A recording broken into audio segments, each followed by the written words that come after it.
Olá, graça e paz do Senhor Jesus seja com todos nós. Uma ótima quinta-feira para todos. Hoje é dia 8 de fevereiro de 2024. Seja muito bem-vindo ao nosso Imersão Bíblica Devocional Diário de Estudo das Sagradas Escrituras. E nesta quinta-feira nós vamos tratar de Êxodo capítulo 39 com o tema Conforme o Senhor ordenou. E eu já quero ler o texto.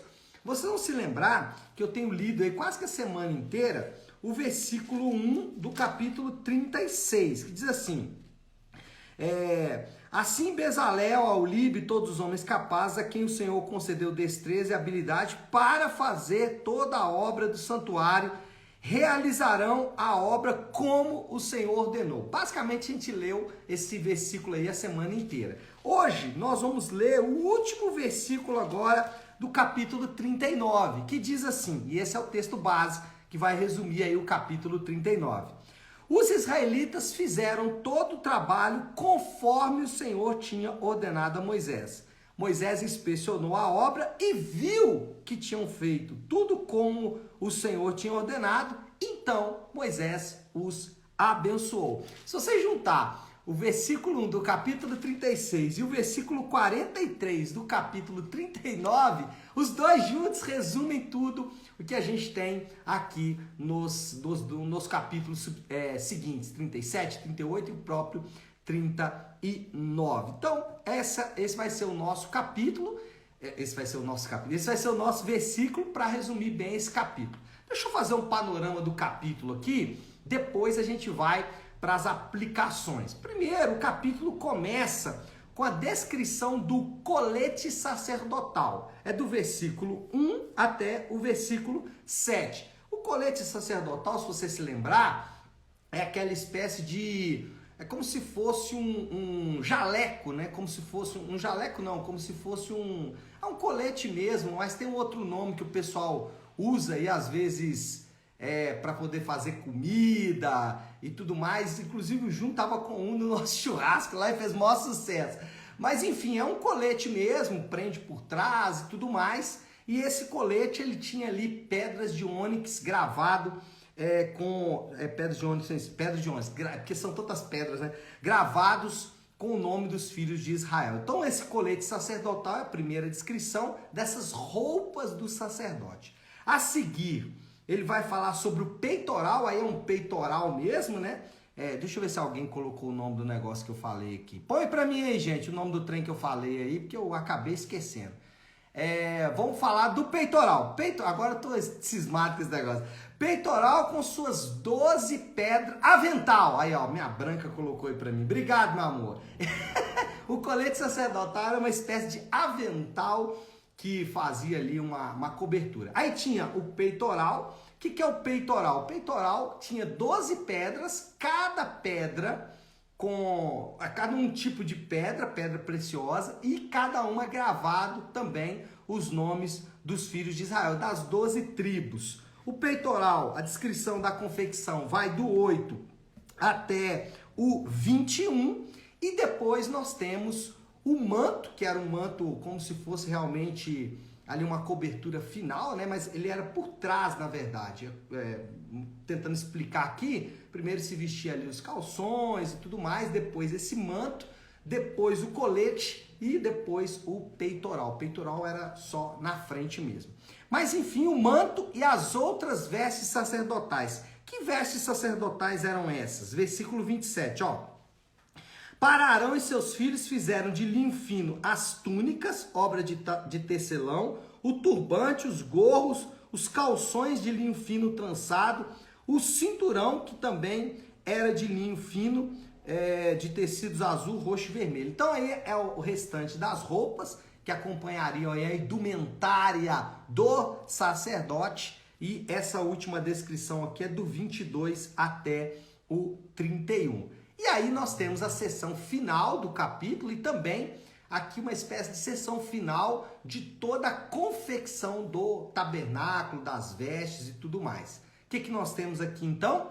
Versículo 32 ao 43, Moisés inspeciona, aprova e abençoa todo o trabalho dos israelitas. É o que acontece aqui, então, do versículo 22 até o versículo de número 40, aliás, 22? Não, 32, desculpa, 32 até o 43, é a inspeção, a aprovação e a bênção de Moisés sobre o trabalho dos israelitas. Isso é o capítulo, de maneira geral, vai tratar das roupas do sacerdote e também vai tratar ali da espécie de inspeção final feita por Moisés, a aprovação e a sua bênção.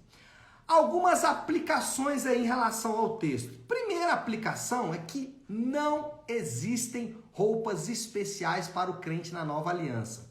Isso aqui é importante porque alguém pode falar, bom, se existiam essas roupas especiais aí, então agora nós temos roupas especiais também na nova aliança. Por exemplo, né, a gente pode pensar aí, será que o clérigo tem que usar ali batina, ou o colarinho clerical, ou, né, no caso dos pastores, tem que ser de terno, né? Não, na nova aliança não está previsto roupas especiais para os crentes. Não há qualquer necessidade da utilização dessas roupas. Essas roupas, elas não têm mais utilidade alguma para os crentes no Novo Testamento. Agora, qual é o referente, então, dessas roupas aí do sacerdote? Lembrando que os sacerdotes aqui, eles não representam apenas a liderança, mas todos os crentes, todos nós somos chamados de sacerdotes por Pedro, lá na sua carta em 1 Pedro, capítulo número 2. Qual é o ponto aqui? Ainda que não existam vestes especiais para o crente na nova aliança, contudo, nós somos chamados a vestirem-se do novo homem. Essa expressão de vestir, de trocar de roupa, é usada no Novo Testamento. Inclusive, o texto que eu vou pregar domingo em Efésios fala sobre tirar as roupas velhas e vestir novas roupas, ou vestir-se como um novo homem. Então, muito mais do que uma roupa especial para o sacerdote, uma roupa especial para o pessoal do coral, mas ainda que possa ter, tá? Não é errado, né? Ah, então vestiu aqui é errado, não, só que passa a imagem ruim. Por quê? Porque no fundo o que nós temos no Novo Testamento é a nova roupa do crente. O que a gente quer dizer com isso? Que a nova vida que o crente tem em Cristo exige uma nova conduta. A roupa no Antigo Testamento e no Novo Testamento, ela tem a ideia de apresentar aquele indivíduo. Então, quando o sacerdote chegava, as pessoas sabiam que o sacerdote estava chegando. Por quê? Porque a sua conduta tinha que ser de acordo com a sua roupa. A nova vida que nós recebemos em Cristo é a mesma coisa. Essa nova vida exige uma nova conduta, inclusive em relação às roupas. Aqui é só para dar um exemplo. O que nós estamos dizendo é que a mudança interior, ela vai refletir invariavelmente numa mudança exterior, inclusive de roupa. Por exemplo, nós somos chamados, como cristãos, a sermos modestos nas nossas vestimentas. Então, o crente não pode ou não deveria ficar ostentando. As mulheres deveriam vestir-se com modéstia. O que é vestir-se com modéstia? A Bíblia não fala de fato o que significa isso, mas nós podemos concluir, por exemplo, que a mulher tem que ser modesta no vestir e assim ela vai manifestar por meio da sua roupa a maneira santa de viver. A mulher cristã, ela não pode ou não deveria se vestir como uma pessoa comum. Isso é o que o Novo Testamento ensina. O homem crente não deveria se vestir como uma pessoa comum. Ah, então vai ter que usar só terno, não pode usar bermuda? Não. Às vezes o terno, às vezes a bermuda é até pior, ou a calça, enfim, é até pior do que um outro tipo de vestimento. O ponto é dizer que as vestes têm a ver com a conduta, sem dúvida nenhuma. Só que a ênfase do texto, por incrível que pareça, não é essa. A ênfase do texto é na expressão como o Senhor tinha ordenado. Essa expressão, ou os seus paralelos aí, os seus próximos, conforme o Senhor ordenou e assim por diante, essa expressão, ela aparece 8 vezes nesse capítulo. Em 8 oportunidades, essa expressão é mencionada. conforme ou como o Senhor tinha ordenado. Versículo 1, versículo 5, versículo 7, versículo 21, versículo 26, versículo 29, versículo 31, versículo 32 e, claro, sem deixar de mencionar o versículo 43. Acho que deu até mais, né? 1, 2, 3, 4, 5, 6, 7, 8. É isso mesmo, é porque eu esqueci de anotar aqui o oitavo, né? Que é o 43. Então, essa é a ênfase do capítulo. Fazer tudo o que o Senhor ordena. Eu já tenho falado sobre isso, mas hoje eu quero, de maneira especial, tratar sobre fazer o que Deus ordena. Fazer o que Deus ordena envolve, primeiro, conhecer a vontade de Deus, né? Como eu vou saber o que Deus ordena se eu não conheço o que Deus ordena? E aonde está o que Deus ordena? O que Deus ordena não está na minha cabeça. Então, o que Deus ordena não está na maneira como eu acho certo. Outra coisa, o que Deus ordena não está no senso comum, que todo mundo diz. Não, o que Deus ordena está registrado na revelação escrita de Deus, que é a Bíblia Sagrada. Então eu tenho que ler, meditar e aplicar a Bíblia. O cristão, para ele, conhecer a Bíblia não é opcional. Se ele foi chamado para fazer tudo como o Senhor ordenou, ele precisa conhecer as ordens de Deus. Por isso que no Novo Testamento você vê várias vezes a menção da pregação como conhecer a vontade de Deus. Muitas vezes no Novo Testamento, quando essa expressão é usada, a vontade de Deus, conhecer a vontade de Deus, saber qual é a vontade de Deus, o que os autores estão dizendo? Eles estão dizendo sobre o ensino da palavra de Deus feito por meio da igreja ou até mesmo dos nossos devocionais. O ponto é dizer que o cristão precisa conhecer a vontade de Deus. Mas conhecer só não basta. Você vai ter que aceitar a vontade de Deus. E quando a gente fala de aceitar a vontade de Deus, a gente está dizendo o seguinte: deixe as desculpas para trás. Pare de dar desculpas em relação à obediência à vontade de Deus. Nós damos muitas desculpas para obedecer à vontade de Deus? Se damos, né? Damos muitas desculpas para obedecer à vontade de Deus. Quais são as principais desculpas? Isso era para aquela cultura. Eu ri esses dias um pouco com a Branca, com a minha esposa. Eu ri porque a pessoa publicou um vídeo para falar sobre o dízimo e ele gastou ali 30 minutos, sei lá, não tem quanto tempo, mostrando como que o dízimo na época era diferente por causa da cultura, só para dizer que no final o dízimo não está presente na nova aliança.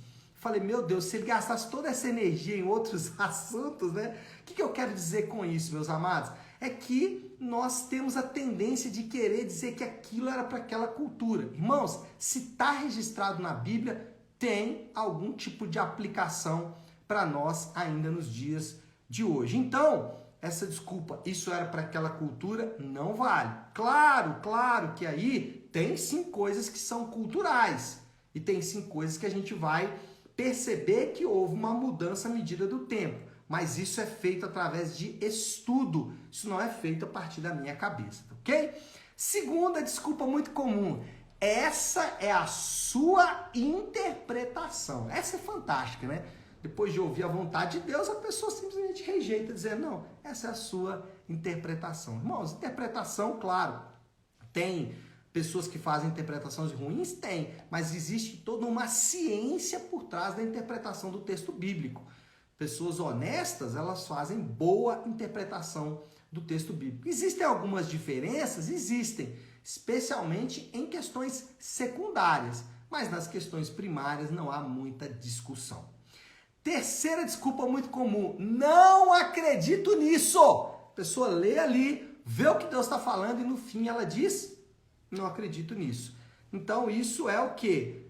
Não aceitar a vontade de Deus. E a desculpa preferida é aquela, acho que não é bem assim. O pastor ou a pessoa que está ensinando está exagerando. Isso é não aceitar a vontade de Deus. Então, conhecer a vontade de Deus, aceitar a vontade de Deus, a gente está falando aqui sobre fazer como o Senhor ordenou. 8 vezes foi repetido aqui no capítulo 39. Conhecer a vontade de Deus, aceitar a vontade de Deus. E aí, tá tudo certo agora? Não. Você vai ter que rejeitar a vontade própria.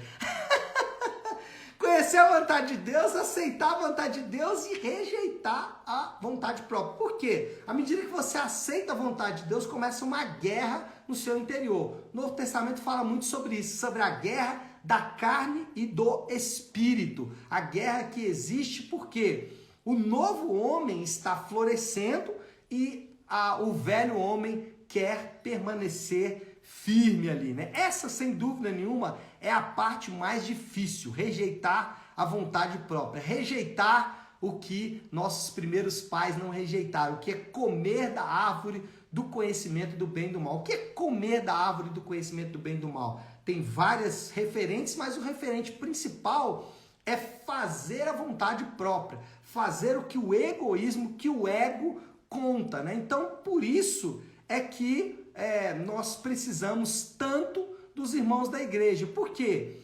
Porque o pior do que fazer a vontade própria é achar que estamos fazendo certo. Nós rejeitamos a vontade de Deus, não conhecemos a vontade de Deus, rejeitamos a vontade de Deus, fazemos a nossa vontade e ainda damos o nome disso de vontade de Deus.